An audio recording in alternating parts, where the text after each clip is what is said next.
Welcome back to the Fear and Beer podcast, where we discuss all things Halloween Horror Nights, horror movies, and just a little bit of beer. I'm Nick. And I'm Shamus. Like scary movies. Uh-huh. Here's Johnny. It's alive. It's alive. It's alive. Did you miss me? Aren't you drinking? I never drink. Why? Before we get into tonight's episode, we want to remind all of those listening on Apple Podcasts to drop us a 5-star review. It helps us grow as a podcast and build our audience. If you're listening on Spotify or any other platform, follow us, and don't forget to share with friends and family who might have a little bit of the strange in them as well. And while you're on those socials, Instagram, Twitter, Facebook, be sure to find us, Fear and Beer Pod. Give us a like, share, and you can always message us. We love to interact with all you guys. I was going to do like a but like it's not the right. I don't know like the noise to make for the Evil Dead. There's a scene where one of the possessed people does this long. That might have about 10-minute long scream kill. Ashley, yeah. Ashley. Well, we are going over the Evil Dead today, and why The Evil Dead, not Evil Dead. The Evil Dead. We have to clarify that because the remake. The remake was Evil Dead. This is The Evil Dead. Well, we figured we'd jump into this, being that we spent our past 2 episodes at least mentioning this movie because it is on that speculation map brought to us by Halloween Night Nightmares or Horror Night Nightmares. Oh, this is sorry. I have to, this is is bad. it about the whole franchise? Can I stop the podcast for 5 seconds? What happened? So breaking news. Completely unaware outside of horror. Bruce Arians retired. Bruce Arians retired. He's moving into the front office. But no, he's only going to do that for about a month, and then he's going to say, I couldn't retire. It was either Brady or Arians. Sorry, I guess one of them. I just saw that come up, and I was like, I didn't want to not say it, but we had to say it. Oh, you heard it here first. You heard it here first. Bruce Arians retired. You figured there could only be one alpha there. It's either Brady or Arians, and Brady decided to come back. So good. They're trading him. It's going to happen. I'm calling it now. Good. Brady to Miami now, I guess, huh? All right. Well, back to the Evil Dead. So yes. The speculation map has the Evil Dead on there as one of the IPs for this year. So again, would it be the franchise and anything from it, or just the original 1981? Everyone's assuming the original. The original hasn't had its own house. There has been an Ash vs. Evil Dead house, and the font, the logo that they used looked similar enough to the font from the movie. So it's just, we're going on the assumption that it's the original if it is to come around, but it was either this or April Fool's Day. So we figured we would take the Evil Dead approach for our killer reviews this week. Not too bad. It's better than the alternatives. And what's the most recent one of the franchise? Not that long ago. So they had a remake. A year ago or two, I think right? they had Evil Dead, Evil Dead 2, Army of Darkness, then they had Evil Dead remake in the early teens, 2013 or something. But there is a Ash vs. Evil Dead show that's currently airing. It's on Netflix. That's the show's got 20 episodes or something. Yeah, but they canceled it, didn't they? I think they just canceled it. Maybe recently. So no new episodes, but I think there's a couple seasons. 3 seasons on Netflix. Yeah. Today, right now. We're talking about the Evil Dead, high production, the gold standard of the franchise. 1981. They were NC-17. 20 years old.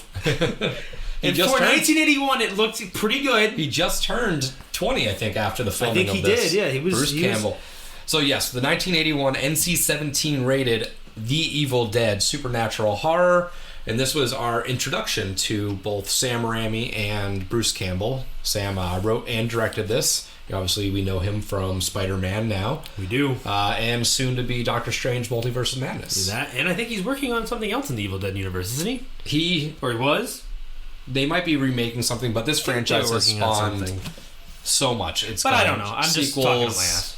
Musicals, video games, comics, possibly HHN houses. So before we dive into all that, I guess we should crack our beers, and then I'll fire this movie up, and we'll see what we got to say about this thing.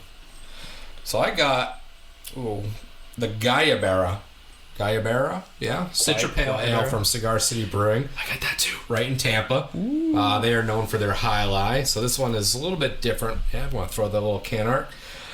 On the back, it reads, "Our brewers feel the same reverence and appreciation for the traditional Latin guayabera shirt that we do for the Citra Hop varietal. A hop that That's a word I imparts didn't know notes existed. of tangerine, lime, and berries to this American pale ale. Yeah, I've had Guayabera before, I believe. I like it. It's a traditional American pale ale, so it's tons of Citra, and Citra's my favorite. So Nice little hop. And Kevin, what you got on over I've there? got the Hopsicutioner. It's Okay. the Terrapin. We've had this before. Yeah. Athens, Georgia. The can art looks like it's a Ninja Turtle executioner. well, it's the horiest. That's a weird word to say. That's the horriest beer. beer that we got that so we far. have I did tonight, notice so- that it says on the side, Killer IPA. There we go. There we go. Killer It's got killer reviews. something in it. Hey, it's better than last week's when we tied in Hey. Coors Lights. Silver Bullet, Wolfman. I think it counted. It counts. Just saying. One, You- two. you already blew I did this- a preemptive I one. heard. Yeah. I tried to hide. I still got some left in me. You pulled 1, a Shamus. 2, 3. Oh no, I I missed. Oh. I had a little bit. I still saved a little bit of the good stuff. Oh, the infamous pouring of We the have to go over the beers. top tonight because the movie's really over the top. This And we'll is talk. a fun We'll talk ride. about it. But Sam Raimi had to almost immediately apologize for at least one of the scenes in this movie. And I'm sure you all know which one I'm talking about. Oh yes, we do. All right, Aggressive pour on that one. I can. It's okay. I have an aggressive pour too. I can smell the citra, but I can My also hand is heavy smell tonight. it's weird because you can smell the citra hops, but it's very obviously berry-ish, very fruity off the nose, which is nice. All right, Cheers. cheers Cheers, boys. to the Evil Dead. Groovy.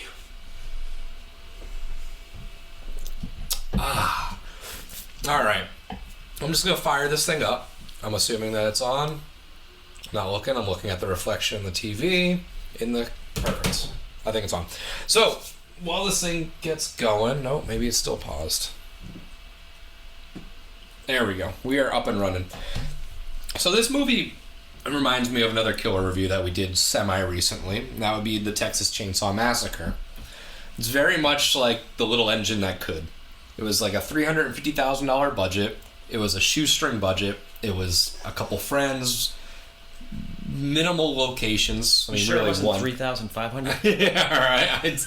It's amazing that they spent that much. But it went from this little tiny movie that evolved into a ridiculous franchise.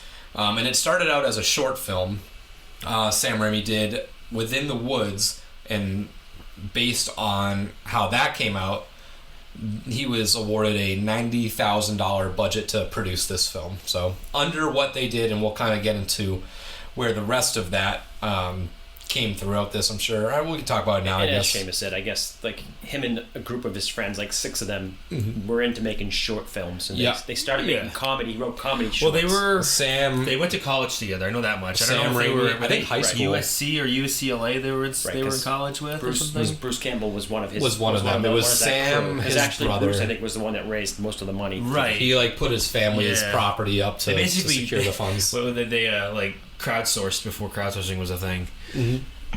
They were doing cold calls. They were doing everything to get And money to finish this and thing. it's funny. I've watched a bunch of interviews from different people about this movie and the series, and like someone like Eli Roth, who is, love him or hate him, he's one of the more well-known horror directors of the modern era, of today's era, of our generation, or maybe like right before our generation.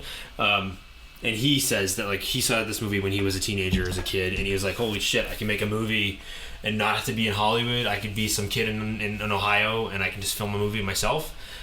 So like it kind of gave that opening for a lot of people that felt like you needed to have a huge budget and a lot of professional acting and all this good stuff to make a movie and make it successful. So that's a big thing too. Yep. And when they first started releasing it, what really gave it that big boost was it was shown to Stephen King, who referred to it as the most ferociously original horror film of the year. And they actually used that on like their poster to really push it. And that's how they kind of got in the door with New Line Cinema. And it's crazy that it was released. I mean, NC-17 rating isn't something that really gets released generally. You don't see those all too often. So it's amazing that they actually got that far on this rating. But obviously all the violence and all the blood and everything like that gets a little crazy towards the end. And buckets of blood. There's a lot of blood, and because of that, this movie was actually banned in a lot of countries. Finland, Germany, Iceland, Ireland all banned this movie. So I guess we can start out kind of going through this movie, unless we have any other notes pre-movie. We'll get to it all. All right, so we always jump through this thing pretty quickly, and we try to time it up with what's going on above my head over there. But what we already saw was all the friends were, they're kind of traveling up this blind, crazy road, and that's our first time we get one of those quote unquote what I called evil shots, where it's like the evil force running through the woods and stuff like that. And that was actually done with Bruce pulling Sam Raimi on like a little dinghy through the woods and stuff like that. So really like we mentioned, shoestring budget. So they didn't really have dollies back then. Well, they had them back then. They did not have them back then. So it was kind of their little makeshift things. And there's other stuff we'll talk about once we get to those scenes. Checking out the creeper. No, I'm just making sure that my mic is set right. But yeah, they're traveling up this blind road, and they're barreling towards the Lazy Mary truck it was, and they're bent on collision. That's when the evil kind of jerks the steering wheel into the oncoming truck, and they tried to play it off as if it was Bruce's car that was doing the problems, but that was really the first sign of like, maybe we shouldn't be poking around in this area. Yeah, so from a story continuity part, I thought, which we'll get to in the story part, that when they were playing the tapes or talking about the book and that guy recites the parts of the book, yep, that's what brought the evil back, because that's when they all came out of the ground. Mm-hmm. So why was there evil on the ride there if nothing happened there? Maybe it was just... Don't try to defend it. No, I won't, but maybe it was just shots. Maybe it wasn't evil shots, but they were evil shots. I'm sure that's what they meant him to be. Yeah, but yeah, you're right. Yeah. They wouldn't be around before then. And also that car that they were driving in, if it looks familiar, that's because it is Sam Raimi's actual car. It's a Delta 88 Oldsmobile, and he's used that in all of his movies. In Spider-Man 1, that was the movie where Uncle Ben gave the infamous talk to Peter before he dropped him off at his wrestling match and got gunned down. Spider-Man 2 was in the garage. In The Evil Dead, it is seen being their transport. So I never would have known that until you just said it. So. And it was also in The Quick and the Dead. Okay. Which was a Western that he did. And it's covered by a wagon. But he made it in the scene, and it's like under one of the props. Yep, he puts this in every movie, so I'm going to have my eyes peeled when Doctor Strange comes out in a month or so. I'm glad to know that, because I never would have known that. 1973 Oldsmobile Delta 88. Yep. When they are driving, they do pass two folks waving at them. Yeah, what's up with that? It makes no reference to them again. So that was actually Sam Raimi and Rob Tappert, who I believe was one of the producers. And it has no reason to be in the storyline, but... Well, they did it wrong. If you're like the director, aren't you supposed to put yourself in a sex scene gratuitously? Yeah, right? What was that? What movie was that? My Bloody Valentine. It's the only way to get it happening, I guess. So we pass them, and we're going to jump a little bit right here because it ties into that part. But later on, when they get to the tape recording, the tape, in one part of it, can be heard saying... Sam and Rob, das ist Hikers, dann die Rosada, something like that. But essentially it was meant to say Sam and Rob are the hikers on the road. Little like hidden Easter egg that they montage. They blended in there. Reference. So now the group is heading over to what seems to be the most secure bridge ever. They decide to just kind of go for it, even though the sign says travel at own risk. Planks start falling. The tire falls into one of the holes in the gaps. And the planks that fell were actually like styrofoam and stuff like that were... If they built that bridge for the movie, that's probably where most of the budget went. the movie cost $50,000. The bridge cost $300,000 to make. But they open the door, they see that the bridge is falling apart, and they decide to just gun it, and safely they get across, I guess. For the most part. Unscathed a little bit. So they're heading to a cabin for like a weekend away or something. I guess. And this was before Airbnb, I guess. This was I think it's not much. It's a family cabin. It's been explained that it's... Well, they're renting it because like, why are we getting it so cheap? Yeah, they're like, maybe it's still up. Maybe it's in good shape. Maybe it's... No, it's probably not in good shape. I thought it was explained that it was his family's cabin, but I'm... No, and that's why they when they get there, they find the weird room out back. They find the cellar, basement where yep. they find all of the artifacts, all and the weird that, crap. The story will. Oh, we're already at the painting part. Perfect. And as they were talking before, no wonder this place was cheap. It is an abandoned shack. This was an abandoned shack. This is where they filmed it. It took them a while to find this. They were looking all over a couple other states. I think Michigan they were looking. They couldn't find anything. And then they thought about Tennessee, so they came down to Tennessee and they actually found this abandoned cabin, which they had to essentially renovate, make it livable. And I think I saw somewhere they packed it with manure and had to bring in electrical work just to make it semi-livable, because this is where the crew of 13 stayed throughout the shoot in the wintertime in Tennessee. The living conditions were listed or described as terrible. There's no plumbing. They constantly got into fights. It was cold. People were always sick. And then by the end of the production, they were burning props and furniture just to stay warm. So this was Sounds a legit. traumatizing filming experience for these young actors. Hey, you want to be in Hollywood, you gotta make it. Yeah.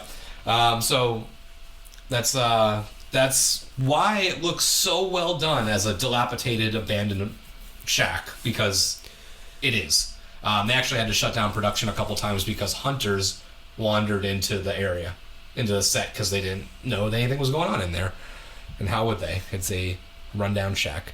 But as we enter the cabin, we see kind of limited decor. It's not in terrible shape.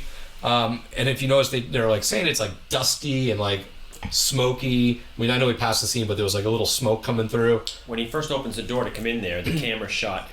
There's so much dust, you'd think that somebody just had a leaf blower going in the cabin. Because why would, if nobody's in there, why is it smoky? You almost can't see past the cloud of dust. And it was actually somebody smoking a cigarette.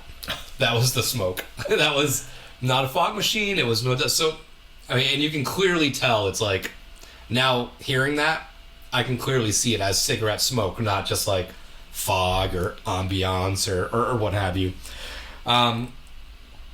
So then Scott enters the room. He finally gets in, gets the keys on the top, and he finds his way into this room that is another project I already mentioned earlier, very Texas Chainsaw Massacre-y.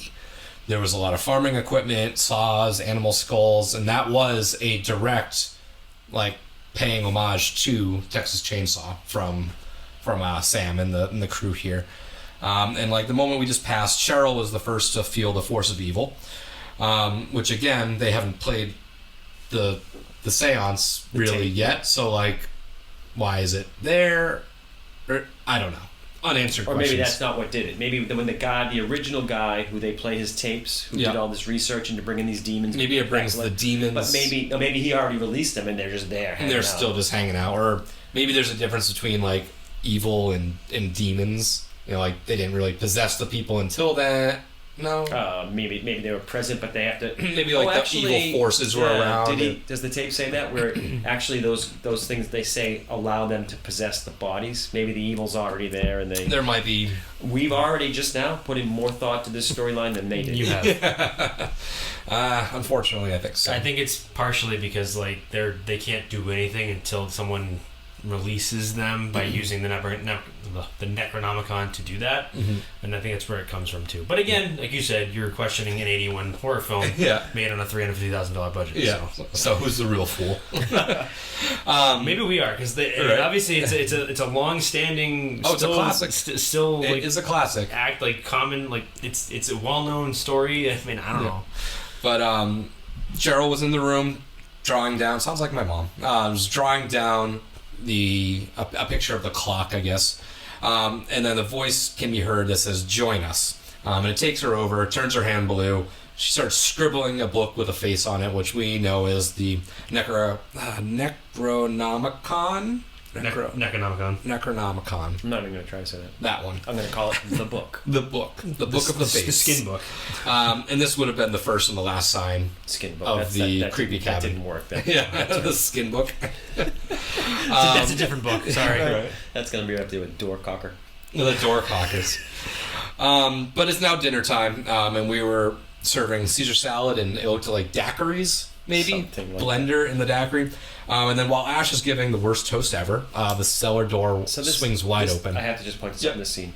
The place has good electrical. There's lights everywhere. The place is all lit up. Yeah. But they have a flame lantern in the middle of the living room that he says, hand me the lantern. I'm going to go. He's got this lantern. But everything's lit up. With a little flame. So if the entire place has lights, What? what's the lantern with the flame go? Maybe it was just for effect or something? Effect, or it was probably given to the crew because their electrical was so probably shoddy because they had to plug it in as they give go. Give me the flashlight. Well, Scotty took the only one. Yeah, this guy took give me flashlight. Give me that old 1800 railroad lantern flame. That's in the middle of miners. That's in the middle of the. That's, yeah, from the mining colony. That was in the middle of the living room for no reason. Oh man! But the cellar door slammed open. That was our first real aha moment that everybody saw. And I guess it probably could have just been the wind, or as one of them suggested, an animal. An animal could have clearly just opened that. And then Scott, right? Yeah. Scott's the blonde Scott one. was the blonde one. He went down into the cellar first. And it's funny because the cabin did not have a cellar. So what they did was they cut that hole in the floorboard. They dug a hole out and put a ladder in there. And the cellar shots were shot somewhere else at a farmhouse owned by Rob Tappert, the producer. So anytime they would travel in and they would cut, they would be traveling into this little ditch that they built underneath the house, and they would cut to the other set of the stairs in the other place. See? Even on a shoestring budget, you still have movie magic. Exactly. It's really, and Raimi pulls a lot out in this movie. Oh, he has some ingenious tricks. We didn't really talk about it much, but in the beginning, when we were talking about the demon cam, what he did was he built basically he had a 2x4 with some handles built in, attached to it, and they attached the steady cam to that, and two dudes just ran along the ground. Usually him and Bruce. Yeah, and they just got those shots that way. Yep. And the only time it was different is when he was on the water. He was in a boat and he kind of just hung off the side with the camera. It's so some ingenious. of the tricks he was able to pull off with what they had is pretty ingenious. We'll get to it, but the end of it too, with some of the effects that they... Oh, the effects and just the shots themselves, the angles, it was you could tell that this guy was going to be special. It definitely set some of the precedent, created some of the cliches we have today when it comes to how a horror movie is shot, especially a Cabin in the Woods style movie. Yeah, he because did. this is right out of the gate. You realize there's lots of blocking shots across things. Or the camera's below the actor's feet coming over it. Yeah. Or the one where it's a lot of overhead shots where they're coming up comes and from over the back of your head and comes over. It's just it's a lot of wacky stuff that you don't think about, I guess, in a way. You kind of notice it, obviously, but you're so engrossed in the wonderful story that I enjoy.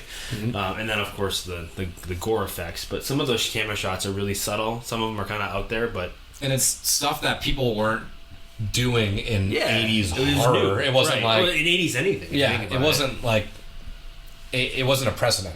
Right. This is just his own thing, his own style. Funny, it's not grindhouse, but it does give you some of that grindhousey feel, some of that mid 70s, late 70s. Obviously, Texas Chainsaw is the big one, but you definitely get some of that grindhousey, grainy filter type filming. So yeah. So the part we just passed, Ash was in the cellar searching for Scott, and then this has to be one of the biggest cellars because he was gone for a while, couldn't hear him in a separate room.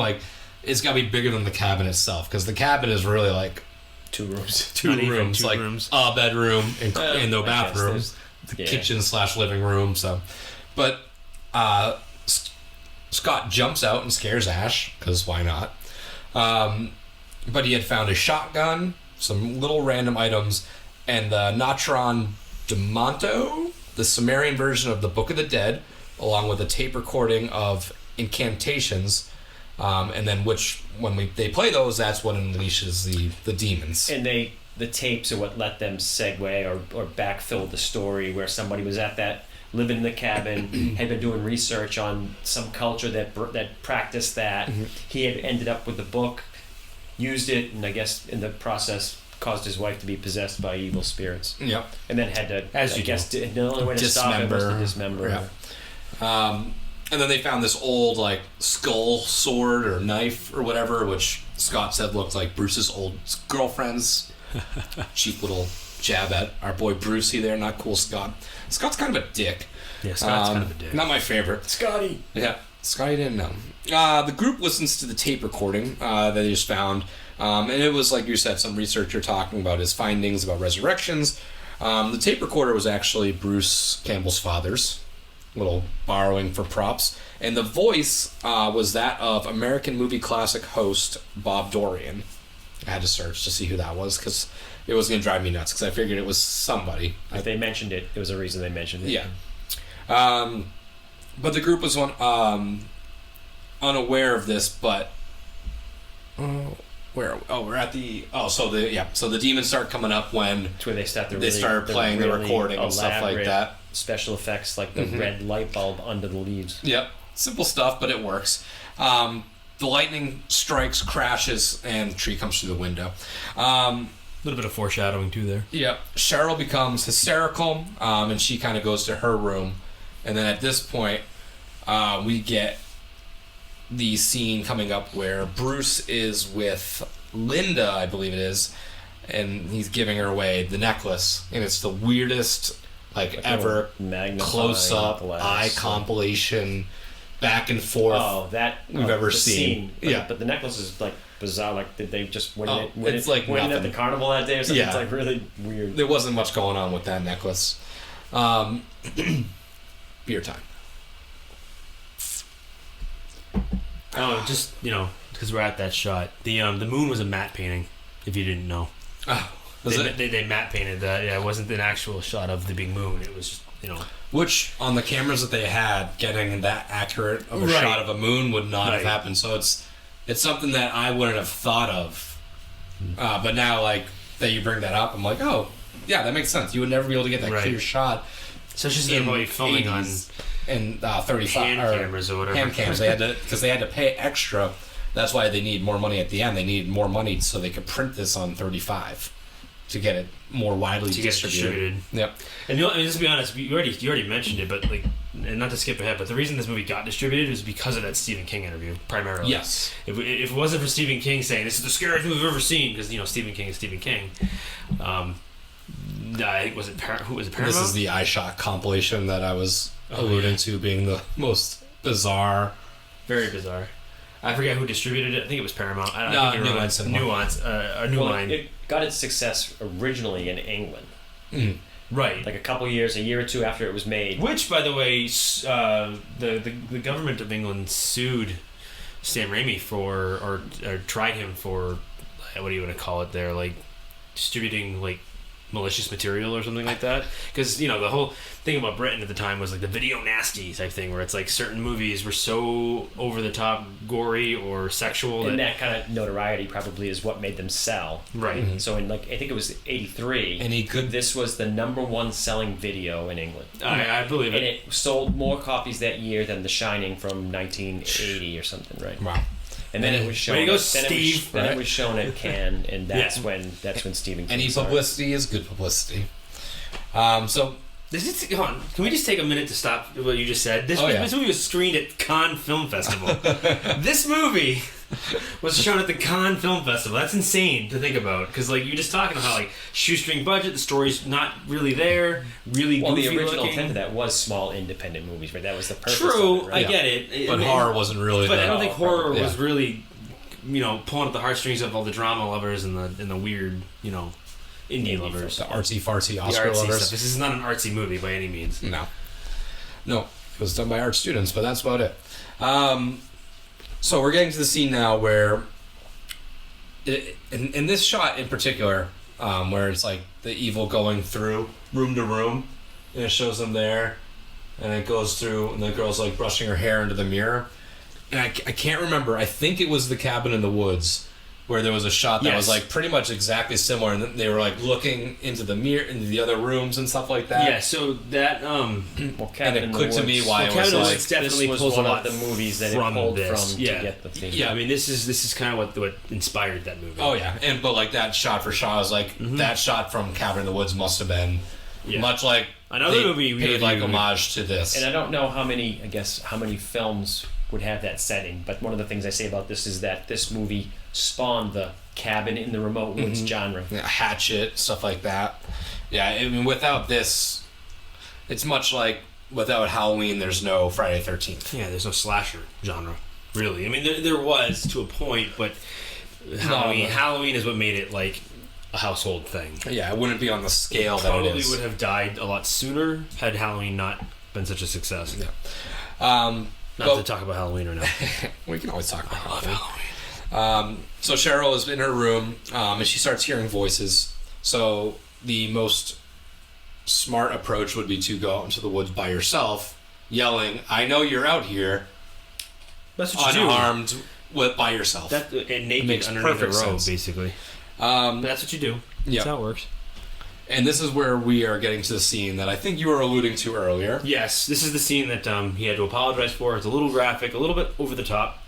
Obviously, the movie itself was over the top, but yeah, this is actually what I'm talking about. That's clearly a matte painting. that was.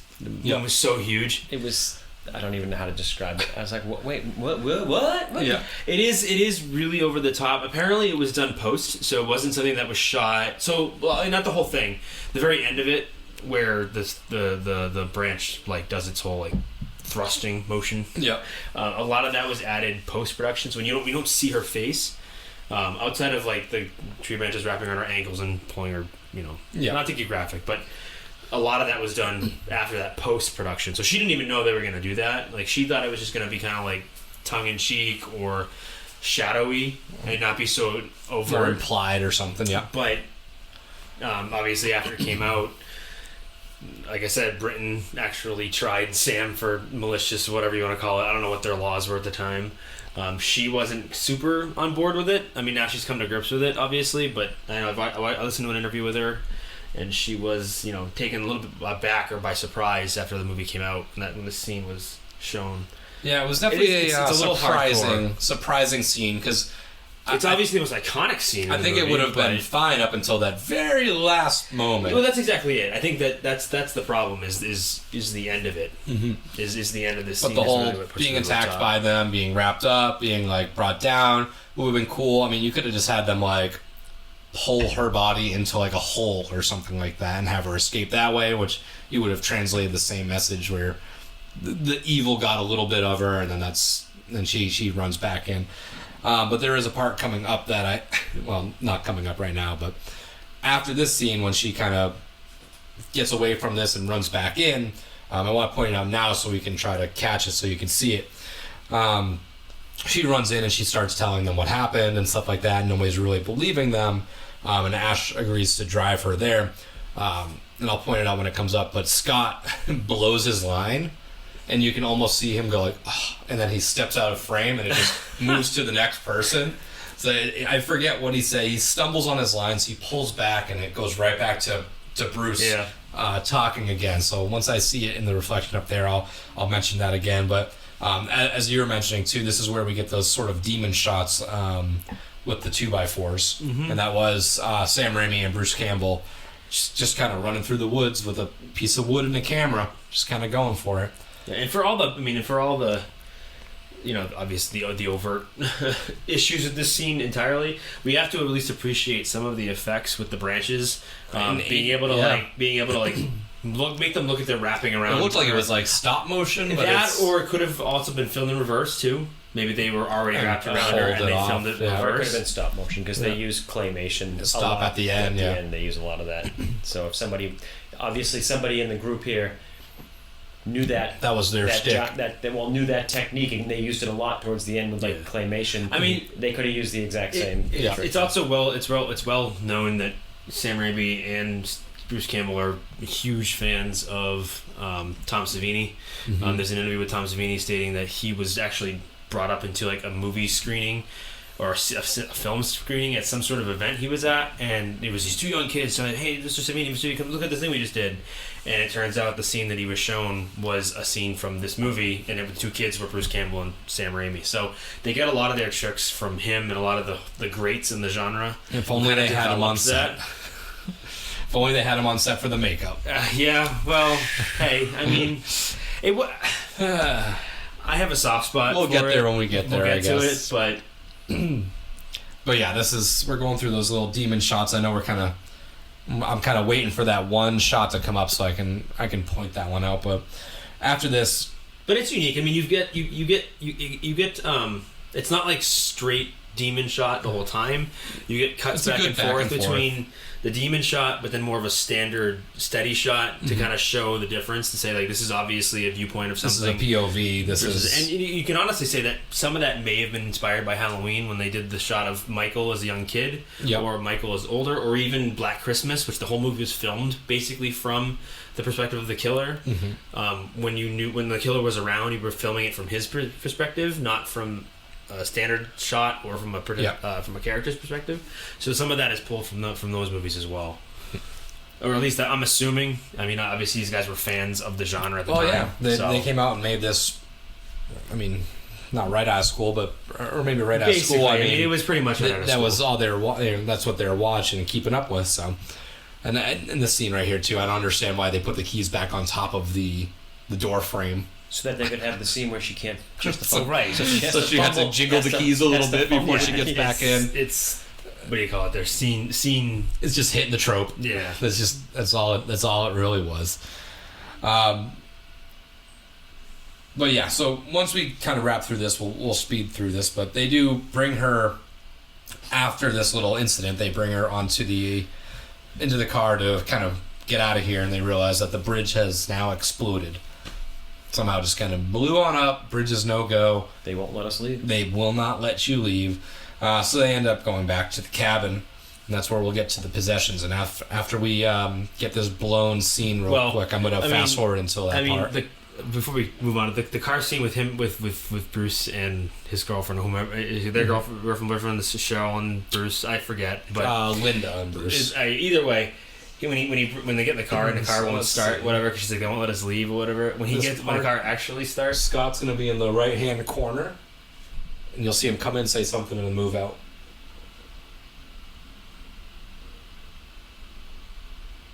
Did you see the little head tilt up at all on the way catch? Yeah, you kind of caught it. It's a very subtle moment, and it's the last second. If we had the audio, he just kind of stumbles on his words. But you can see him like kind of roll his eyes back up into his head and he goes backwards.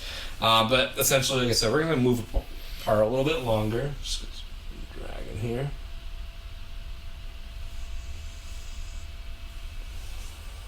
Because I usually end up catching this up pretty quick.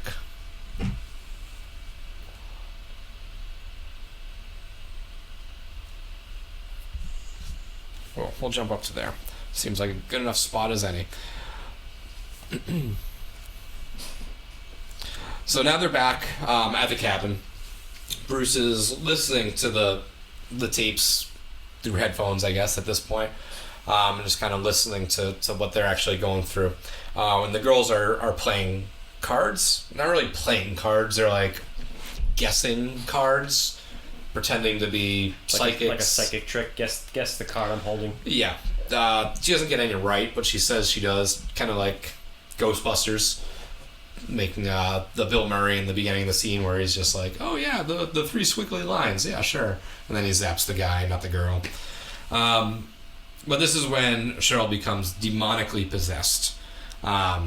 She starts screaming the card numbers, telling them that demons will kill them, and then she's floating, like, coincidentally right in front of the window. So it's kind of easy, just like a little Jimmy rig up there that she's kind of dancing around. So since you're at that point, I'll inject here. So the part where she runs out the cabin and she's attacked by the trees and the vines, I'm like, kind of for evil demon possession storyline, I'm like, don't tell me that the evil entities are going to be sticks and twigs. It's I'm like, the trees. I'm like, we're screwed. It's the happening all over again. We're screwed with this movie. And so expectations low, and I'm like, okay. Then she runs back to the cabin, which she ran back to the cabin 6 miles, even though she'd only gone 50 feet to get out there. My point is that she gets back in the cabin, and now my expectations at this point are like low. Like, okay, it's evil. It's an evil tree movie. Yeah. The part where they're doing the card trick, and all of a sudden, they contrasted that perfectly with the two girls, and she's getting them all wrong. Yeah. And then the girl who's got her back to you at the window. Yeah. In that voice, start saying every card Jack of correctly. spades, ace of hearts. I'm like, yes, this is what a traditional possession. So now I'm like, okay, we're back on. Yep. And so I just wanted to point out that was one of my. The trees were like, wah, wah, Yeah. and then that was like, okay, this movie's just turned around. Yeah, we're actually dealing with like As we continue, true you'll see possession. That turnaround happens a bunch of times for me in this movie. and this is a lot of back But and anyways, forth. I think that scene was great. I was like, oh, that's awesome. Yeah. Bruce Campbell, as we saw, just went through his first of I think 2 or 3 bookshelves during these fight scenes. I mean, look at the size of those 2 boards. He can't get off the ground. Bookshelves are pretty cheap, so I think they threw him through a couple of them. That's for sure. You're saying they're not IKEA bookshelves? No, well, maybe they fall apart like they are. They might be. So Cheryl's possessed. They knock her down, and this is when she grabs the pencil. The number 2 pencil. The number 2 pencil with her gloves, her little glovesy hands, and stabs into the ankle of one of the other girls. I forget which one it was. It was either Linda or there was another one with a J, I think. But that was a cool little effect, too. Like, clearly, looking back, it was not the most accurate or, like, most realistic of ankles, I guess. Weapon but of opportunity. It was fun. Quickly, my notes. The characters were Ashley, Cheryl, Linda, and Shelley. Ashley and okay, I forgot about this other... Honestly, I forgot about the other 2 girls. Yeah, I remember with the 2 girlfriends. I know Linda because he was with Ash, and then I know Scott, and then Cheryl was the first one possessed, and the other 2 just kind of fall the wayside for me. Is Scott our like poor man's Harrison Ford because he was going for like the Harrison Ford look? So throughout the whole thing, I had to get over 2 things. I had to get over him looking like Harrison Ford and Ash looking like Donny Osmond. Right. No lie. I'm like, oh, what? Sorry, that's what I got out of those 2 over. At least we thought the same way because I totally was Come like, on, that's not Donny Osmond. right. A young Donny Osmond. But yeah. So she was floating in the window, and then they attacked her, smashed her in the head, which Scott he hesitated that first time and got his ass knocked down, and then he came back strong. Yeah, but he had the all-star kick of the ages, though. Whacked her in the head, put her into the cellar and locked her in there as she's like drastically getting older and more possessed and like full on gray hair at this point. It was a cool transition that happened, but it was very clearly like puppety. And when they had her trapped in there under that door, that was a good stretch of scene. Like when they were pushing on that and trying to get Just out. keep coming out. That worked. Which continues for the next hour or so. Those are her only shots. I swear they must reuse shots of those. Why did she keep making that sound? Because she's just screaming. And I don't think we got to these points completely yet, but I want to point out a couple of the little things. You will notice throughout the possessions that there's this like white liquid that comes out of their mouths. I was going to ask, what's that all about? The grits? It's 2% milk. Yeah, but why?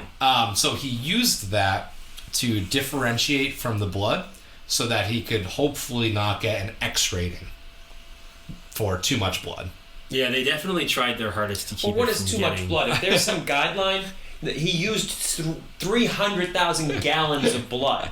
So it's like the threshold. Yeah, and 300,000 in one, and hey, bad rating. Maybe it's like also, not out of mouth. I mean, I don't know. I have no idea. We've already but that was his we've thought already- process. Yeah, After everything we've covered already, we kind of, it is kind of hard to believe that they were trying to not get a certain rating with like the tree assault right, the scene. whole, the whole characteristic of this movie that it's known for is that it was off the charts for gore and blood, and maybe more so for the time. But even for today's standards, it's up there because it almost detracts from it. That's what, through the execution, even though this probably wasn't meant to be a horror comedy, through the ridiculous levels of the gore and blood, it almost just makes itself. One of the misconceptions about this movie specifically, at least for a lot of people, is that they assume that it's a funny comedy movie. This movie was not designed. The second one was the second and third. Yes, definitely were made more of a comedy because this one definitely got a lot of laughs. I think that's kind of the direction they went.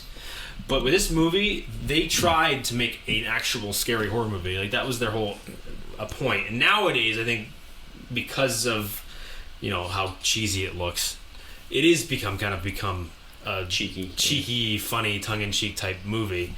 But at the time, it was supposed to be like taken serious. That was the kind of the whole point. It's like if a movie we made hit it right. off. I mean, if you look at movies like Last House on the Left, that one doesn't really have a very fond remembrance. It's got a cult following. I enjoy it just because I like weird, awful, grindhouse, violent movies, and that movie was straight up violent. That was like one of Wes Craven's first movies, and it was an attempt to do an anti-violence movie. And the best way to do that, they felt, was to make a violent movie, to make a statement on violence. But that one was really like serious and kind of like done in a way that like you could assume would happen in real life, because it was there wasn't anything supernatural about it. There wasn't anything over the top. It was just over the top violent. This movie, obviously, it's demons and over the top googlies and blood and gore, tons of gore. But it was, I mean, it's not like believable gore. If you know but what in I'm the saying. context, if something like this was never really done on film, you can imagine an audience being like, "Holy smokes!" Right, 100%. Yeah, and totally. that's a different. And that's why they got into so much hot water, because it was Right. really over the top at the time, and we get more shots of Harrison Ford. I can't get over how much he looks like him now. But either way. But yeah, so the white liquid, and then the contact lenses, the lenses that were like whited out. Bruce Campbell referred to them as Tupperware. They took about 10 minutes to put on, and they could only stay on for about 15 minutes. Because they probably weren't real contacts. They probably just cut this plastic Well, and stuck it in yeah, their I mean, eye. it's not like nowadays And when you you can go couldn't see. online and buy. You couldn't see. If you were left on for more than 15 minutes, they would like start burning. And Bruce crazy. Campbell was actually the one that would apply it to a lot of the actors, because he was such like a hardworking, trustworthy guy. They trusted him doing that. I mean, Bruce was also like, when he wasn't filming, he was like helping set up props. He was very much like an assistant director or assistant producer. Like he got co-producer on the film because of The money we he talked put earlier. up. The money he put up from his family's thing. That's how he got co-producer. But he did help out a lot on the set. So I think a lot of the actors kind of gravitated towards that in a trusting fashion. He was really the lead in this, and it's a bunch of nobodies. So you kind of attach to whoever's essentially being the alpha. Being the ash. Being the ash hole. But the demon is in the basement now, and they decide to just wait until morning to get out of there. I get it, it's dark out, and like you found the bridges out, but like, oh yeah, it's not. We'll just sit on the floor here while the demon's just slamming. Till sun's up. Yeah, the demon's just over there screaming at us, but we're all good. Bookshelf number 2. Bookshelf number 2. That one kind of just like fell apart. That one. I was like, I don't want no piece of ash. I'm good. I'm just gonna fall apart. But I believe that one is Shelley. Trapped again by the 2x6. Those damn bookcases. Shelley is the next to become possessed, and she attacked Scotty and Bruce, and this is like that little fight scene right here. They get a little back and forth, but Scotty eventually gets the upper hand, distracting her because she starts to bite her own hand off, squirting blood everywhere, and then Scotty... Yeah, I didn't get why did she have to chew her own hand off? I don't know. Just because I they missed stopped. that one cut, but this is the peanut gallery in the background is up and down screaming like a maniac. I mean, I actually went back to see if I could figure out why she had to chew her hand off, and I couldn't. just So kind of did. I chalked that up to or added it to. There's a lot of things that happen in these gore, blood, gut scenes where I think they just did it because someone said, "How about we have her chew her arm off?" And Yeah, 100%. nobody said, "Okay, Yeah. well, what does that mean? What's the story? How does that play in the thread?" Oh, it doesn't. I just think it would be fun to have. It would just be cool. I know. How about we have bugs come out of their bodies? Okay, why? I don't know. It just seems like They would did be that. bugs. So there's a lot of Yeah. like somebody just said, "How about we have?" Yep. And there was Nobody never, checked well, it. there was there was never. Why shouldn't we have? Because it was always like, how about we have white stuff shoot out of them? Okay. Well, what does it mean? Who cares? Okay, white stuff shoots out of them. 2%. Hey, John, you want to go around to the gas station and get some 2% milk? Yeah. Don't get the whole milk. That's Hey, too the guy down expensive. at the gas station sells barbecue. Oh, Yeah. But yeah, so they stab her, and that's where we get our like infamous 10-minute scream. I think it is. it goes on way It's too long. too long. It's a lot of face cuts. It's back and forth. And then he dismembers her into this like there's little. milk. He just hit the milk scene. Yep. He dismembers her into this little pool of milk vomiting Pepto-Bismol arm shooting, grotesque little thing. So you're saying they shot these scenes, covered the place with crap and blood and stuff, and then actually lived in that And they place? had to, yeah. I don't know in which order they filmed these scenes. Hopefully this was the last couple days. But I do know that they were filmed drastically out of order. Towards the end of it, once everyone had kind of gone home, Sam was looking through cuts and realized that they need more pickup shots. Can you imagine So being they had like to film more. a homeless person who finds this cabin and is like, oh shit, I got a place to stay for the night. I'm going to go look up to see, I mean, and there's just blood everywhere. how long did it stay in place? Did it become a mecca to horror fans? And So is there a we'll talk Walmart about that there? now, I guess. You already know? So now so when they finish the film, the rumor is that they've stated it that they did a time capsule. They put a bunch of stuff in there and they put it into the fire pit, or buried it in the fire pit, put it somewhere in the fireplace. The cabin has burnt down. The only thing standing is the fireplace. There has been no picture evidence that I could find that anybody found the capsule, but Bruce Campbell has gone on saying that that's a real thing. Like, so maybe somebody did find it, maybe somebody hasn't. Sam Raimi actually took the credit and said that after they were done filming, he burnt the place down. Oh. So, not really sure if he did or not, or what.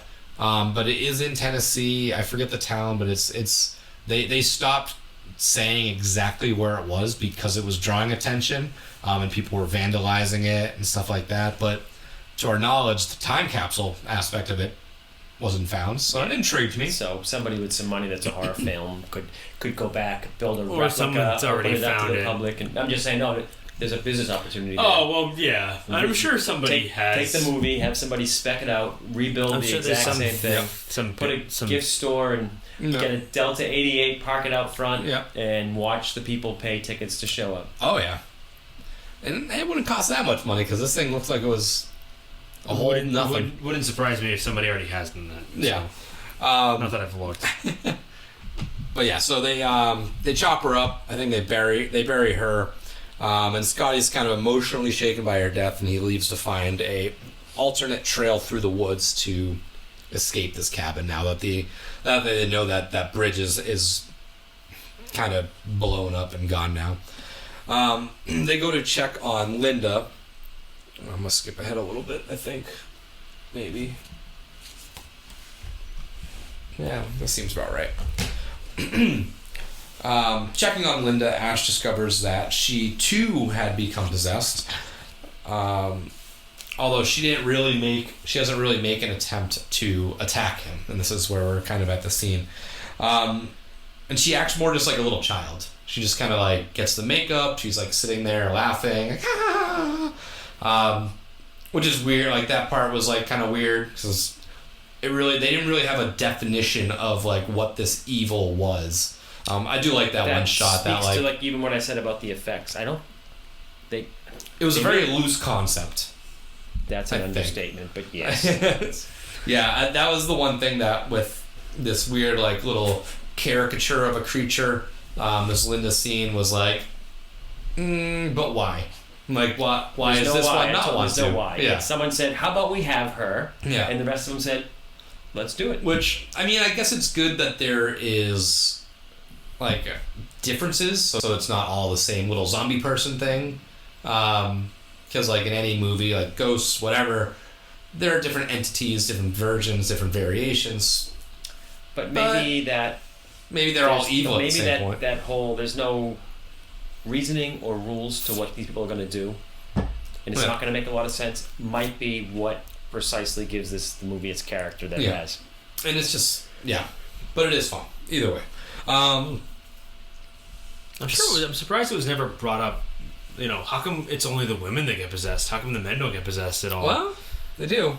I don't know. Scotty does at the end. Scotty dies. Like Scotty does at the end. He's like the final guy. Couch scene's a little weird. Is this where he tries to drink, gives him the water, and Scotty just That's later on. And it just it's not here. It's not right now. Yeah. Well, this is when Scotty returns, which is like a little jump scare. With the bone sticking out. And he's got bones sticking out. He got, I think, attacked by the trees. But Ash tells him he'll be just fine, which I don't think that's true at all. This is one of the scenes, though, Rick, quickly, where you can tell like the makeup is a cheap mask. Yeah. Like it's It's just like no melting matter almost. how deep you are into the story at the time. Yeah. At the end of the day. What comes to your mind right there is like how bad that makeup job is. This last, I feel like this is like the halfway point of the movie. No, about 30 minutes left, but I feel like this is like the end of hour the 25, I think. Yeah, total. but I feel like this portion is like the end of the story. Like after this, it's just like Sam Raimi blood, gore, violence at its finest. So the story will kind of wrap up quickly because, like I said, the ending is essentially just an onslaught of murder and bugs and claymation and all kinds of stuff. And not that there was much story to begin with, but Ash began slapping Linda around back to hell. And then Linda and Cheryl transform back into their regular selves and try to convince Ash that they are no longer possessed. Obviously, he didn't believe them, and they try to attack him again. He drags Linda outside the cabin and goes to tend on Scotty, and then that's when he's pouring water down this. And he's not even close. He's just pouring it on his face.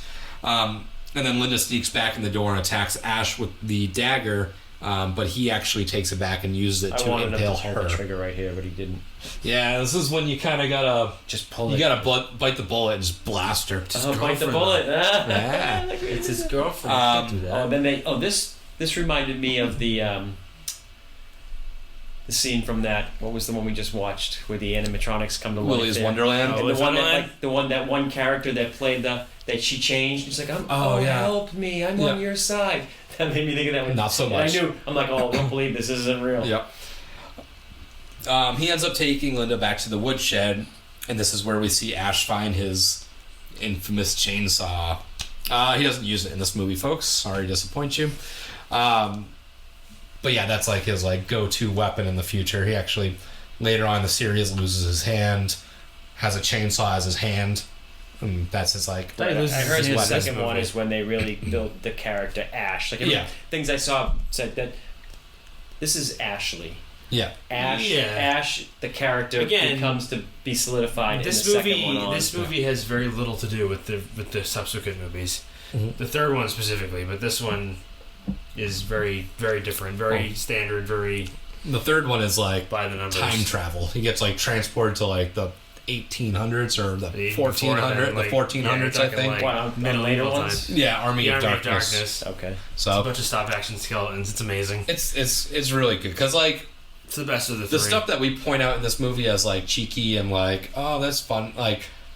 We talked about they were serious with this, but after the reception of it kind of came out as it's like those things you did something really good and everyone's laughing at it. They embraced how it was received, not how they intended. So instead of coming the back, second one was the same story, but a little more cheap. Yeah. So instead of the debate about the second one has always been, I guess. Is it a sequel or a remake? Or a reboot, So it's when they interviewed them, some of them have said, "Oh, consider it a requel." Yeah, it wasn't really a remake, and it wasn't really a sequel. Yeah, they kind of this really should have been the test run, and then Evil Dead 2 should have been the real first one. This one would have just been a screener. What's your reception? What should we change? What did you like? What didn't you like? Well, it's actually more of a comedy. They're I never thought of it that way. You're right. We could actually Bruce has that's definitely more his shtick than the hero or whatever. But we return to the cabin. Ash finds that Cheryl had escaped from the cellar. He arms himself with a shotgun and he finds her hiding inside and shoots her in the shoulder. He then goes into the cellar to kind of look for more shotgun shells and barricades the door. While in there, he hears voices and starts to see blood seeping through the walls. And this is where Sam Raimi truly shines. This is his camera movements. We talked about it earlier. The from the back of the head and up and over. The little askewed angle shots. Those are signature Raimi shots. Oh yeah, let's tap into round 2 because I think we still got a little bit of time. You want a Florida Man? Florida Man works. A little double IPA. I'll do a Florida. Yeah, I think you're right. I think you hit a certain point in this movie where the last 40 or so minutes. Oh, and if we got a second chance to do this right this time, synchronized opening. You went too quick on the first one? You already did it again? No, I'm good to go. I'm good to go. Are we doing it? Are we doing it second time? Oh, gotta get there. Okay. 1, 2, 3. Not bad. That was like maybe an 8.5 on the synchronization. As I was saying, I agree that I think after the last 40 or so minutes of this movie, it's really just for Raimi to have fun with both his effects, his ideas when it comes to that, and being able to play with some of the environmental things. Because the time that Ash spends in the basement it goes from being like a standard gore movie to the most psychologically messed up, weird, creative ideas when it comes to like some of the tricks and some of the gags and some of the different things like that, with the blood coming out of the light bulb or the camera work and the mirror becoming liquid, and so many things that happen in the basement that it's like, wait, what? Whoa, Yeah. what? You could tell like he was just. So this becomes like a deep psychological discussion on somebody's madness when something is happening. That's what's going on here. So I think it's secretly a genius movie, and I think everybody's just not giving it enough credit for that. Yeah, and you could tell that like the last 30 minutes is what Kind of kidding. they had in their mind as like what they wanted their movie, and they're like, okay, how do we get there? So you think most of it was just the road to get to the crazy? Yes, 100%. Yes, I think so. I think that they, the time and effort that it would have taken for like those blood gags and like the kill scenes and the claymation stuff, like versus like the wherewithal with the story, where it's like, oh, the basement just opened. Oh, there's a recorder. Oh, it opens the demons. Oh, it's very bang, bang, bang, bang, bang. Get the story moving. Get to the ending. Get to that 30-minute blood fest. Yeah, when you said get the story moving, I saw it more as get a story out of the way, and now let's go do what we want. Yes, yeah. That's more of it. So one of the points that I came away with is that whole the cabin belonged to somebody who did this research into these cultures, who brought entities back, and they found these tapes and books. Somebody could have taken that, and that's a really good story and potential. Somebody could have made a real movie out of that. Oh yeah, but that's not what this. That's not what this is. No. They said they should have said here's a great plot for a movie, but that's not what we're going to do here, folks. So forget all that. A little bait and switch. Oh, just forget all that. Now let's just go do some blood and gore. Yep. So, I mean, if you think about it, and again, this is coming from someone that fancied themselves a writer when they were a kid, thought they could write. It definitely feels like, obviously they were young, so they had a great first half of an idea written down. But weren't old enough and mature enough and disciplined enough to write to think about it. And I think what happened was, like you said, I think they wanted to showcase all of these crazy effects ideas that they had, these creative effects, which is why, I mean, to be honest with you, Sam is a better effects director than he is a story director. I think he benefits from having great screenwriters later in life, and he kind of gets away with being able to do a lot of this stuff. I think at the time it was one of those things where it's like, hey, we want to just make a movie where we can go nuts with gore and blood and effects, so let's just write something. So they wrote something, they had a great 30 or so pages, and then after that they're like, crap, we already finished the story part, what do we do now? And I don't necessarily say that. And I think it's a bad I don't thing. say that as an indictment on them. No, for this. and no, it isn't. Like I meant really, like on a serious note, it's like that would be a good movie to do with a really in-depth, true story. But well-written. But to be fair, you need decent actors, decent and so the screenplay fact writers. that wasn't, they really didn't execute that story. No, They just and used again, this little bit. granted, but you can tell. I mean, But that's, as I said before, kind of gives this movie what well, the like character. you said, like if Almost the fact that they set up this great story and then like- and then abandoned it. they're like, all right, we got it. if you think about they it, went almost there. If you go back in time, it's like when we used to like grab a hand cam and make a bunch of movies that we made on YouTube. There was very little story to speak of. We just wanted a reason to film ourselves doing stupid things and put it out in And the world. that's what it is. What And it's that's like. really what it is. And It's the like, thing wait, we is- should jump off the roof. How can we write a movie about us jumping off a roof? I don't know. There's a chase scene with somebody's got some. Sounds good. Let's do it. And let's do the roof part first. But you gotta Let's give get that out of the way. Yeah, this bird can fly in and poke his eyes out just before he jumps off the roof. Well, why? Because everybody wants to see a bird. Because we want to see it. The thing is, and that's true though. I mean, like if you think about it, this movie's proof positive that that's what people buy tickets to these type of movies for. They want to come see the gore. They don't care that there isn't an in-depth study on somebody's psychosis. They just want to see, give me the gore, give me the blood. That's what people see these movies for.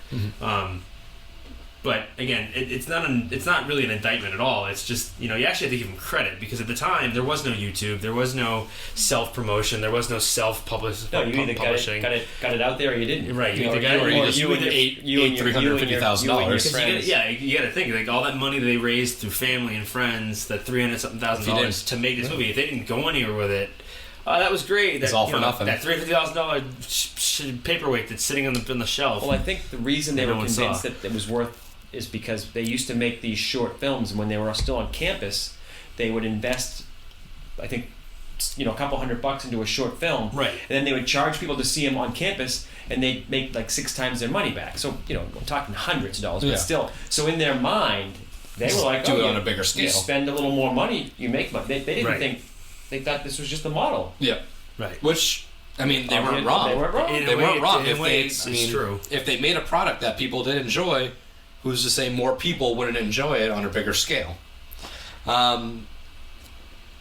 She's going in the grave. Yeah, so she's back in the grave. When we get back into the house, I'll kind of wrap it up in this last little paragraph. But this is when Scotty becomes possessed. It's another awesome little Raimi shot, I believe.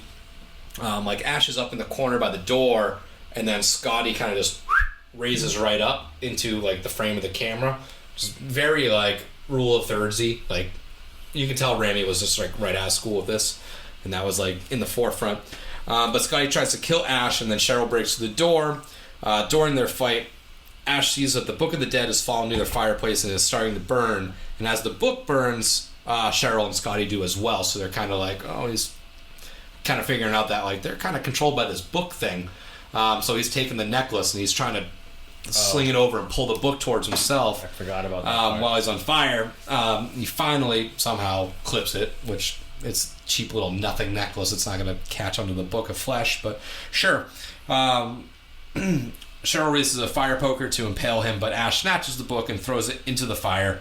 And then with the book burnt, Cheryl and Sky fall apart and they die, and then the sun rises. Ash heads outside, and then this is where the unseen evil speds through the forest, breaks through the door's cabin, descends upon him. He turns around and screams in terror before the film cuts to the end credits. Can we just talk about how much she shredded his leg in this scene? When she's coming out of the ground, like she shreds his leg.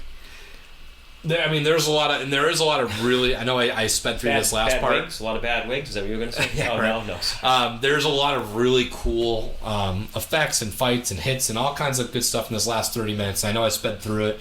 That was just because I really didn't feel like analyzing and writing down every single movement that happened. But all in all, the ending is really what makes this movie. I thoroughly enjoy this movie. It's a fun watch. We'll give our Fear and Beer ratings. And then what I'd like to do is try to look back into this movie and see if this movie comes to HHN, what's some stuff you would expect to see like in the house format? How could certain scenes translate? Are we going to get an exact walkthrough? I'm curious what everybody thinks. So let me get my little thing up here type down my Fear and Beer ratings. But before we do that, I guess we just go around. Obviously, we sort of said throughout this what we thought about the movie and stuff like this. But overall, what did you think? Were you surprised? What were you said your expectation levels went up and down and up and down and up and down. The original wood scene, I thought we were going to just get like possessed trees, and I was like, this isn't going to be really that good of a story. Then back inside, like I said, the card reading thing, I realized you were going to get people actually possessed. I thought that was good. At times, even for what it was, there was some parts where I think it was maybe when Scott's on the couch where even for what it was, the acting got so bad that for me it detracted, and I was back to like, this thing's a bomb. It's tough. The acting is. So had you never tough. seen this movie before? I don't think so. I thought really? I had, but none of it seemed familiar. And again, I could have seen it back in the 80s, so maybe I forgot. Yeah, right. That was a lot of beers ago. Yeah, right. But I don't think so. It didn't ring familiar to me. So that sometimes brought me down, and I had that nagging thing, which is not their fault, really. Maybe it is. Of once when they did the the backstory really quickly in the basement with the stuff they found, and we found these tapes of the person who lived there before. Yeah. And that, like, the whole movie could have been them going through the tapes and correlating stuff that the guy said with what's happening. So the fact that they left that on the table, and again, that leaving that on the table and just doing what they wanted is part of the character of this movie. Yeah. But I couldn't shelve. I was looking What forward. if? Yeah. I was looking forward to hearing about or learning more about this guy's adventures and how what he went through correlated throughout the whole movie with what they're going through. Mm-hmm. So that kind of had me go, up and down. And again, like sometimes I forget. There was a few different scenes where literally I'm like, now the acting is so bad I can't even concentrate on what they're. Yeah, it is not great acting. And I had to eventually embrace why all of a sudden now there's bugs coming out of these monsters. I had to embrace that because they're going to just do whatever shit they want to do, and it makes no sense. So that's it. Once you embrace this is going to make no sense, then you can just sit back for the ride. Yeah, you can sit so back and that's enjoy it. that was my ups and downs. Yeah. Shamus? So, I mean, I've seen this movie a bunch of times. Yeah. It's not something that like was new to me. I knew what it was before getting into this episode. It's a fun movie. That's about all I can say. You have to kind of go into it without the expectations that you're gonna get like a deep dive into the history of whatever is going on in the story. Granted, if you don't know anything about it, I can understand where you're coming from, or like you expected some of that. Like, give me more. And I don't. Yeah, and like, break down part some of it more was of expected, and then part of it was even when I knew that's not what we were getting. And I'm thinking like, oh God, somebody make a movie that finishes that for them. Is what I'm thinking. So we'll take that first part Well, and to just be honest with expand you it. probably should watch the remake, because the remake, and not to get into a discussion of that movie, does a pretty good job of being of creating an homage to this movie, but at the same time being a little bit more modern and giving you a little bit more background years on experience it. and Yeah, so the acting isn't as much better, but that's what happens when you cast a bunch of people, not actors. But that's besides the point. So I like this movie for exactly what it is. I like the fact that it was an excuse for Sam Raimi to really kind of, for the first time, show everybody what he could do effects-wise, what he could do with both camera work as well as visual effects. I've never been one to like go to battle or go to bat for a lot of movies that are specifically about that. I know we've talked about various movies on this podcast so far that I've not exactly been a huge fan of, what was going on, even though the effects were good. But I think I'm maybe giving a few extra points just because of the fact that this movie is fondly remembered, rather than being some cheesy B movie that we found on Shudder that we were like, hey, let's watch this one. This one sounds ridiculous. So I think that's unfortunately, and fortunately, I guess, depending on how you look at it, something that we have to kind of, at least I have to reconcile with the fact that like I like this movie. As far as an objective rating, if I was to rate this movie objectively versus subjectively, I think it would be a different rating, because obviously objectively this movie's, it is what it is for an 80 movie made in 81. I mean, it's really cheesy looking. You're also judging it through the lens of where it fits in the lore and the history of it. If this was just something nobody really heard of, and it was lesser known, and you watch this, you'd be like, oh, some guy you never garbage? Heard of. If the guy went on to do nothing else, Right, and because the movie and because the Evil Dead franchise has kind of become, it's obviously not as big as a lot of horror franchises, it was the genesis, but there is that, a genesis. So So I don't know. Again, there's not a whole lot I can say about this movie to make people think one way or the other. I just think that if you've never seen this specific movie, you probably should go watch it, especially if you're a horror fan, especially our HHN fans. Yeah, if you're an HHN fan, I mean, only because. And not to say that, my guess is that most of our audience has seen this multiple times, but if you haven't, here's some of the shots that I love, just like the askewed shots. It's not framed. A lot of the tilt. It's done on purpose. Tilted. A lot of the, again, like I said, blocking shots, or where an object that's not really primary to the scene is in the foreground. where the clock's going back and forth. It's kind of he's very uneven. I love these style shots because they're done on purpose. I mean, he didn't accidentally shoot. No, they're done Screwed on up. purpose to a point sometimes where he just had to try every shot he ever learned in one movie too. Well, and that's Yeah. and that I think that was what it was a And mention. here's the shot, the upside down, where Yeah, it'll it's pan up strange. over the head. It's just fun. He was just trying, like you said, he was throwing everything at the wall because this was like We've all been his it. one shot. You like saw something new and you want to try it, and so you get caught up in how many things can you try. And then I think coming up, and honestly, like I love that shot too, like down underneath. And coming up, I believe, is the shot where Scott kind of just jolts up, like, and they kind of frame it perfectly, 2 and 2. Yeah, again here too, like I can't. This last part is like Sam Raimi at his finest, and that's why I really like it, and that's why it differentiates itself to me than like from other movies that, again, like I mentioned earlier, Texas Chainsaw Massacre. When we watched it, I'm not like the fondest on that movie. This is very similar, like shoestring budget, bad acting, not really much of a story. But what I think that this does drastically better is it has that ingenuity of those shots. It has a character to it. It has that over top gore, but it's not like that like grotesque Eli Rothy gore. It's just like comical gore. They didn't do it as such, but it is. Time has made it look like comical gore, probably. Yeah, At but the time, it probably didn't. If it was, people were probably like, "Oh, that's so gross." If nobody was used to movies doing that kind of level of stuff, we have the luxury of time to say, "Oh, it looks comical now." Yeah.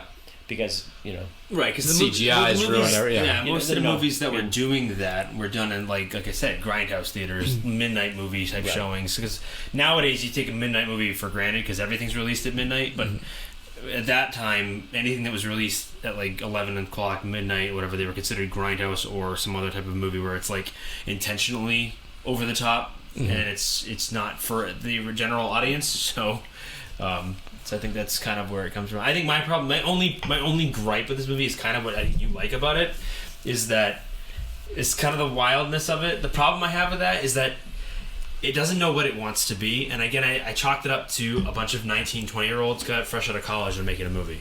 So I don't fault them for it. But it's very slow in the beginning to build up to it.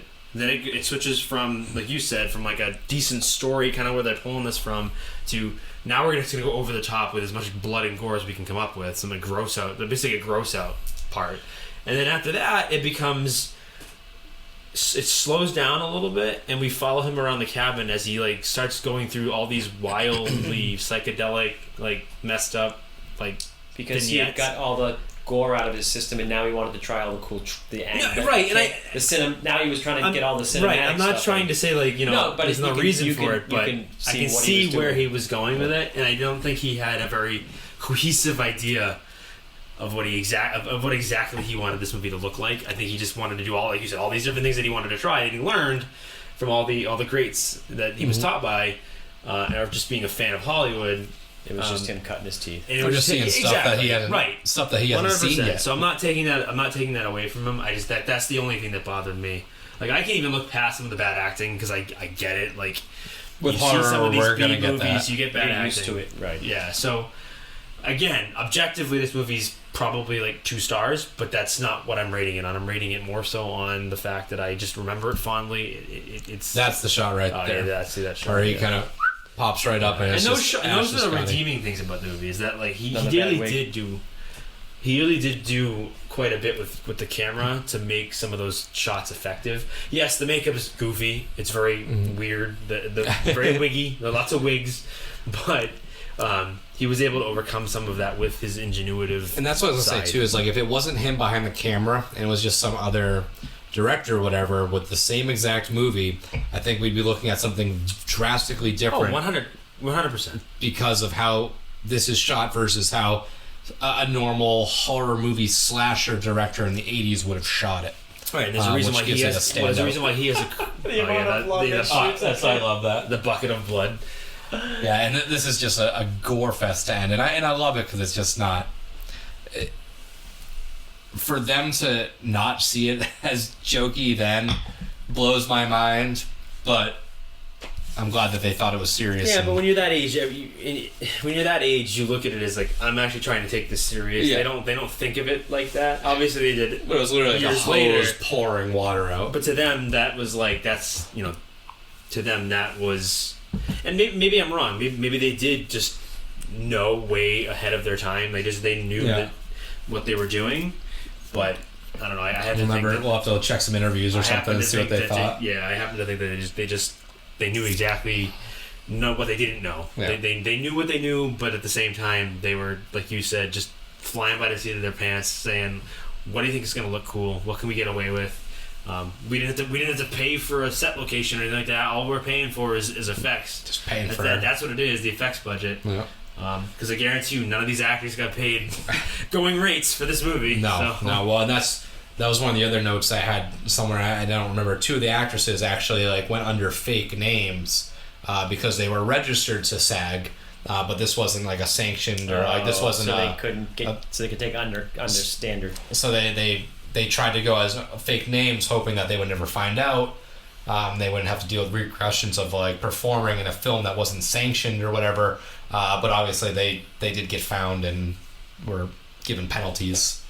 Any final thoughts before we give our Fear and Beer ratings? I think I already gave you my final thoughts. So. Good. All right. So I guess we'll start with me. My again, the Fear and Beer ratings. If you're new to our Fear and Beer Killer Reviews, our fear rating is how scary this movie is on a scale of 0 to 5. And then our beer rating is how much you enjoyed this film from 0 to 5. So for my fear rating for scare, I'll give it a 1. I feel like there are some jumpy points in this. I don't think it necessarily scares me. I'm more teetering towards 0.5, but I'll give it the 1 just for all the gore factor out there. Shamus, what was your fear factor for this? Just to be different, I'm going to give it a 1.5. 1.5? Okay. I think you're right. I think that for its time, it was probably really scary for most audiences, just because they didn't expect this. This had never really been, well, not to say never been done before, but it was still newish that, people weren't expecting the level of gross out. So yeah. I think for a gross factor, it gives it at least a 1. So I'll give it a 1.5. It's not very scary to today's standard.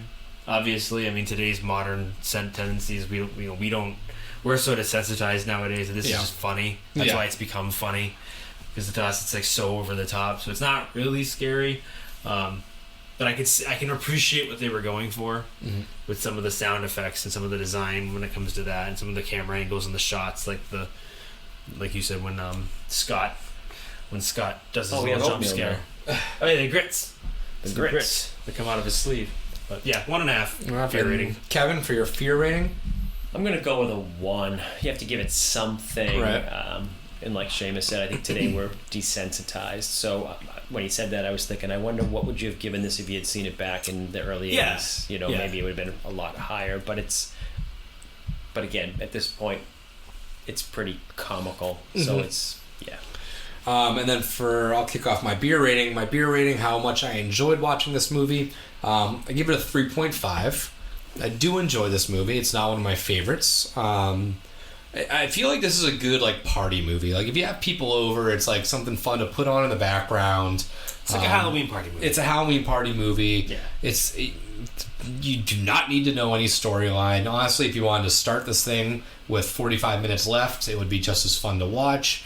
But it is a fun little ride. Now that you say that, I mean, this is like the Titanic of horror movies. You literally just skip the first 3/4 of the movie and just put on the end of it, and you can get the gist of it. Just because it's that's what they want you to see. Or action packed. It's more fun to watch. That's what they want you to see. But yeah, overall 3.5 out of 5. This is a good movie. It's a fun movie. I suggest you watch it if you haven't, and then you can dive into the series going forward, because I think the impression that this one gives is what they really nail in the later half of the franchise. Shamus, for your... Yeah, my beer rating is, you said 3.5. I'll give it a 3. I'm actually surprised yours is as low as it was. I figured you were going to be a little bit higher. But yeah. I give it a 3 solely based on the fact that because I just think the effects are so fun. Well, obviously, like we said, this reading isn't so much our objective feelings in the movie. Obviously, it's a little different. But our subjective, how much did we enjoy watching it? How much enjoyment do I get out of watching it? I give it a 3. I don't think it's like nothing that's super groundbreaking, other than the fact that it's Sam Raimi's first real feature-length film. You obviously saw nowhere where he was going to end up after this movie. I mean, he wouldn't think this guy would be directing the Spider-Man trilogy. He went into so many other things, so many bigger things that you would never have expected. This is where he started, but it's true. It is. I think part of it is also the enjoyment and the fun factor of the subsequent films. Mm-hmm. Kind of color this one in a more positive light, only because it's the original, and you have to like just by default like the original. Just a side note, like these 2 holes that were supposed to be punched through the front door. It's so funny. You can see where they were sawed. Yeah, they're straight lines. They sawed them, and then they said, "Oh, make it look like they were scratched in there." Sorry, but so covered in blood. But yeah, so I again. Not a whole lot to say about it other than what I already have. So it's a 3 based on just how much I enjoyed the effects and how much of a classic, I guess you can call it, it is. Kevin?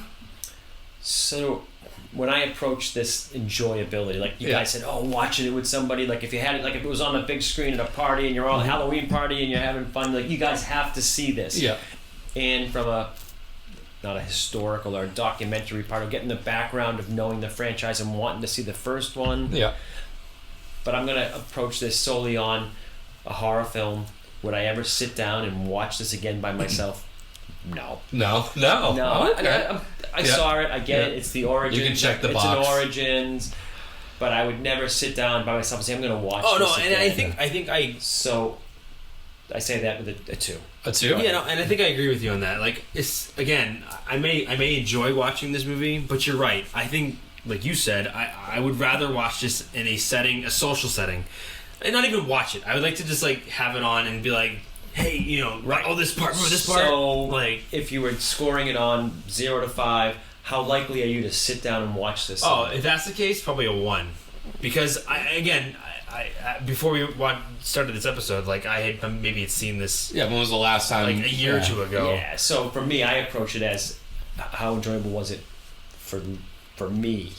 Now, no, totally get sometimes everybody loves to share things. So you're like, oh man, I'd love to get someone to watch this. Right. So that you could say, is it how enjoyable do you think this movie is? Well, that is the question. How enjoyable do you think this is for everybody, or how enjoyable do you think it's for you? So I approach it as it's a 2 for me. Yeah. And we totally. I mean, I think in a way we kind of share that opinion. Like, I don't think it's something that. Like, it's not a movie like Halloween where, like, I have to watch Halloween every October. I have to watch that movie. Right. This one's obviously not that. I think, will I watch this again? Maybe down the road at some point. All right. I'm sure I will. But it's not going to be for a while, because I think I watched it about 3 times today already. Which is also why I'm surprised, we've said it before, like, why is this on the spec map? Because we're going to get into that a little bit. It's an interesting, so it's an interesting idea. Because we are going pretty long, so we don't need to talk too much about HHN and drag this on even longer, but it is an interesting pick to put on it's the map. Interesting only in the sense that, like we just all said, that it's not a movie that I think a lot of people go back to. Yeah.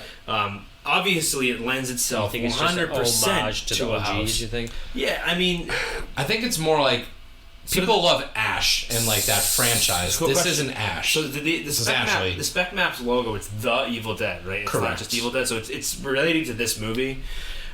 Again, it's a cabin in the woods gore movie. Of course, it lends itself to a house. How interested are you in that? Is really where you kind of have to kind of lay yourself out there a little bit and kind of figure it out for yourself. Like, I'm not crazy excited for a house based solely on this movie. I feel like it'll be the next Texas Chainsaw where it's like, it was fun, but it's not one I have to go do a million times. We kind of talked about it already. Yeah. I'm on the same fence as you, maybe a little bit more. I mean, it's fun. I did an Ash vs. Evil Dead house back 26, 25, one of those years. Yeah. And it was fun, but it was like goofy, and that it was like the Ash that people know now. This isn't the Ash that people know. Right. This isn't the Evil Dead that people think they know. Because I feel like with all the recent stuff that's happened, there is a misconception that like this movie is like the chainsaw wielding, shotgun blasting, like witty. I think we kind of brought that up earlier. Badass We were like, this is not the who it Evil is. Dead that you think of when you think of Evil Dead. No, and if people kind of have that misconception, just rewatch the movie with this movie and then see if that actually lines up to what you the house think. is true to this, Then it and won't be. people are really fans of the later franchise, they're going to be confused. It's with not going to the be house. the Shop Smart, Shop S Smart, not the Boomstick, not the it's the different. Yeah, there's two different like characters, and that character developed from this character, yes, but those characteristics weren't in this movie. Right. So, and I haven't seen a lot of the franchise. So he goes on to be like a Bruce Willis takes on the horror genre. 100%. Yes, he is like the head honcho. Yeah. The quick wit. Like, I'm not kidding when we say, like, the third movie in this franchise is literally goes back to, like, the 14th century and fights a bunch of stop-action, stop-motion skeletons. And then, like, he comes back to the supermarket job, and his evil witch lady, this is the only tie back to this movie in any way, that he, like, blows her head off with a shotgun. He's got the girl and everything. It's, like, it's so overtly action. To be honest with you might actually like those more than this one. Yeah. And that's the thing. Because they're going full bore in the camp. They're like, we're just going to go balls to the wall camp because we know what we are at this point. And he just plays the strong protagonist. Exactly. And they're like, I feel like they're like, we heard you, we hear you, we get the reception. We'll cater to that now. So yeah, as an actual house from this property, it's going to be interesting because there's not. What are you going to do? It's literally just a couple rooms. Woods in a cabin. So I mean, I'm expecting the facade to be like you walking into the cabin, like you actually walking. Well, my guess is the you front might get cabin. a couple. Your first room will be like outside with the trees and the trees moving and stuff, and then you're in the cabin. And then you've got the scare I would make actors. you walk over the bridge first with all the boards. Yeah, and that could be probably in there too. And they do a really good job of And you have to walk simulating by the the outside. Delta 88. Kind of like the. yeah, 100%. Kind of like Texas Chainsaw had a scare where there's a car that's beeping at you. Right. Kind of like how the pumpkin had that bridge. We have to again remember that, like we prefaced a couple episodes ago, that this could potentially be a thought based on. There's a show coming out that was supposed to come out this year that got pushed to next year, called The Evil Dead. So it's like a not a remake, but like a reimagining, but as like a Netflix show or something like that, or an HBO show, whatever it ends up being. You're thinking of The Last of I'm Us. thinking of something else. Never mind. But they did do like a read. See, they're all bleeding together. They do bleed together at this point. But yeah, it's a weird choice because it's not like an anniversary year. It's not the IP that I would have picked. I guess is But my it's point. not official. It's still speculation. Correct. It is right. It's all speculation, but speculation that's grounded in some level of information. They make it to be released. They get it. From some background. Yeah. So yeah, I'd be curious. I mean, I think the facade would be walking into the cabin with the little hanging chair thing slamming into the door.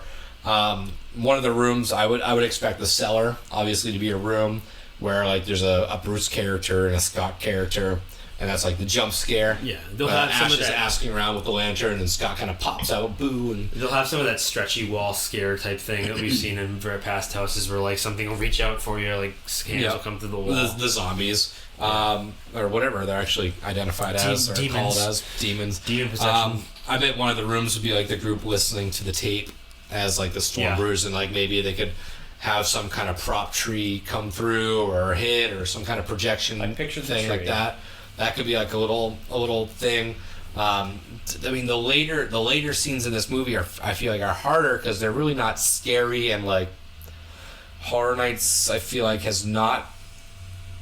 don't go like crazy gore as of late. There might be a couple scenes that's like pretty implied, but like in a lot of the houses it's not like crazy gore fest, which To in do these this scenes house, it is. they have to embrace and honor the blood. Like there has to be a place where there's one of the possessed peoples with the blood just flying out, like splashing everywhere. Like it can be in plexiglass, it can be in the shower if they have to be. Yeah, behind but it something has to be like splashing the blood everywhere. shooting out. Like it has to. Yep. That's the theme. I mean, of it. I think there's tricks that they But can they pull have off to do. make it look like so it. they have. I mean, I would come through the facade, like the facade, come in through the front door. Yep. And it could be the living room with the tree. The tree comes through the window. Like, The tapes can be playing. Yep. And there could be nobody there. Yeah. Because the characters could play on in the next follow-ons, and you're in there, and while you're in that first room, that's when the hatch starts to. Yeah. And You have a that character first down girl there. that's possessed is under that door. There's- And then you could go from there to. It could turn into a room that's in the basement, Yep. where you have him finding the stuff. Mm-hmm. But then you have to get to a point where. Pick one of the fight scenes. Because it has to happen. It could be the lady with the chewing her own arm off, Mm-hmm. or it could be. Pick one.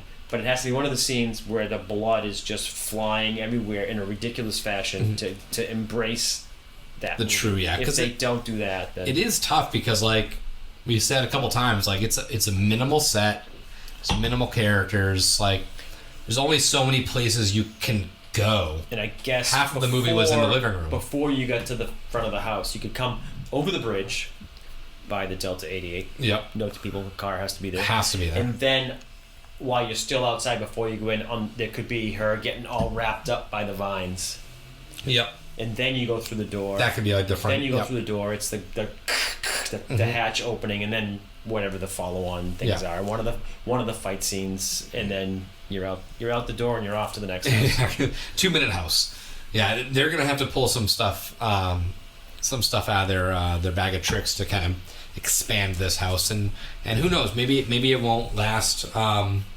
I'd be interested to see it, but if it leaves the map and turns into something else, I really wouldn't be heartbroken.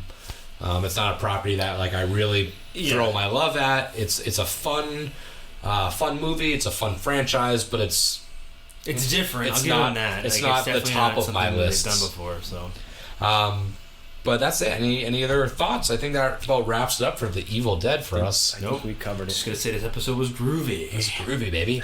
All right. Well, until next time, we don't have anything planned yet, but we'll come back next week with something. We'll figure something out. related Hopefully for you. news. Yeah, we'll see. We're slowly getting into HHN news season. We did book. We actually, all three of us, we booked. We got our Yes. Unmasking the Horror tour. Our six tickets. house tour again. 6 house tour. I So might have to book a excited. 3 house tour. Another one, but we'll see. Maybe. We'll see. Well, until next time, this is Nick. And this is Shamus. And Kevin. Happy haunts. Groovy. For the death curse. You know, it's Halloween. I guess everyone's entitled to one good scare.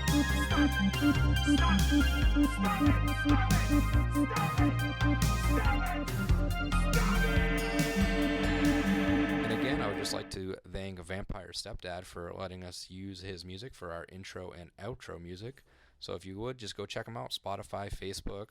Again, that is Vampire Stepdad.